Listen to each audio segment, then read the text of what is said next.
حضرت رابعہ بصری بظاہر نہ تو کوئی ملکہ تھی، نہ شہزادی، اور نہ ہی کوئی دنیا کی حسین و جمیل عورت، لیکن آج 1200 سال گزر جانے کے بعد بھی ان کا نام زندہ ہے۔ آپ کا معمول یہ تھا کہ جیسے ہی رات ہوتی آپ غسل فرماتی، صاف ستھرا لباس زیب تن کرتی اور اپنے شوہر سے کہتی کہ کیا آپ کو میری ضرورت ہے، اور اگر وہ کہتے کہ نہیں تو پھر آپ اجازت طلب کرتی۔ یہ اجازت ملنے پر آپ جائے نماز بچھاتی اور اپنے رب کی عبادت میں مصروف ہو جاتی۔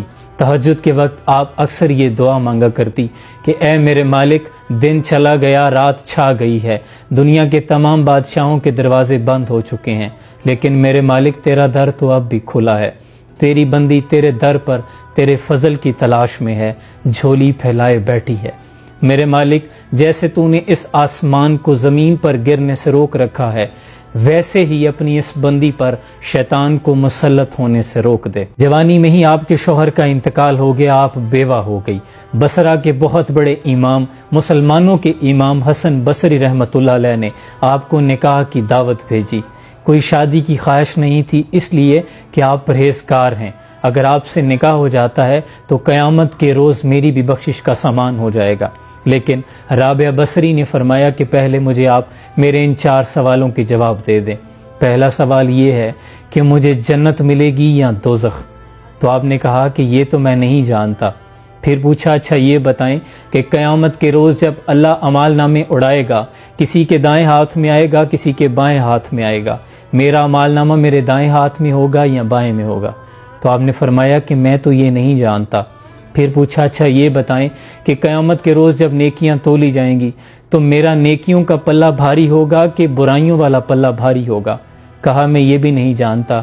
کہا اچھا یہ بتا دیں کہ قیامت کے روز جب دنیا پل صراط سے گزرے گی تو کچھ گر جائیں گے، کچھ گزر جائیں گے، میں گر جانے والوں میں ہوں گی یا گزر جانے والوں میں ہوں گی؟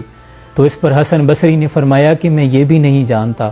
اس پر آپ نے فرمایا کہ پھر مجھے اس دن کی تیاری کرنے دیجیے۔ اس کے بعد آپ نے بقیہ زندگی اپنے رب کی عبادت میں مصروف گزاری۔ جب آپ کے وصال کا وقت قریب آیا تو اپنی خادمہ کو یہ وصیت فرمائی کہ میرا کفن اسی چادر جس میں میں تہجد پڑھا کرتی تھی، اسی چادر کو میرا کفن بنانا، اور کچھ ہی لوگوں کے ساتھ رات کے وقت میری تدفین کر دینا، صبح پھر لوگوں کو بتانا، پہلے مت بتانا۔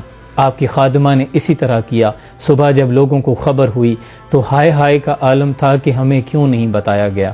اگلے روز آپ اپنی خادمہ کو خواب میں ملتی ہیں، سرخ رنگ کا ایک خوبصورت لباس زیب تن کیے ہوئے، چہرہ نورانی سورج کی روشنی کی طرح چمک رہا۔ خادمہ نے پوچھا کہ آپ کے ساتھ کیا معاملہ ہوا؟ تو آپ نے فرمایا میرے اللہ نے میرے ساتھ بڑا فضل والا معاملہ فرمایا ہے۔ کہا آپ کی وہ چادر کہاں گئی؟ کہا اللہ نے مجھے یہ جنت کا لباس پہنایا ہے اور وہ چادر رکھ لی ہے کہ رابعہ جب کل قیامت کے روز نیکیاں تولی جائیں گی تو تمہاری یہ چادر بھی وہ نیکیوں کے ساتھ تولی جائے گی۔ پھر خادمہ نے پوچھا منکر نکیر نے کیا سوال کیا؟ کہا منکر نکیر نے پوچھا تھا تیرا رب کون ہے؟ تو میں نے کہا کہ جس رب کو 40 سال نہیں بھولی، 4 ہاتھ زمین مٹی کے نیچے آ کر کیسے بھول سکتی ہوں؟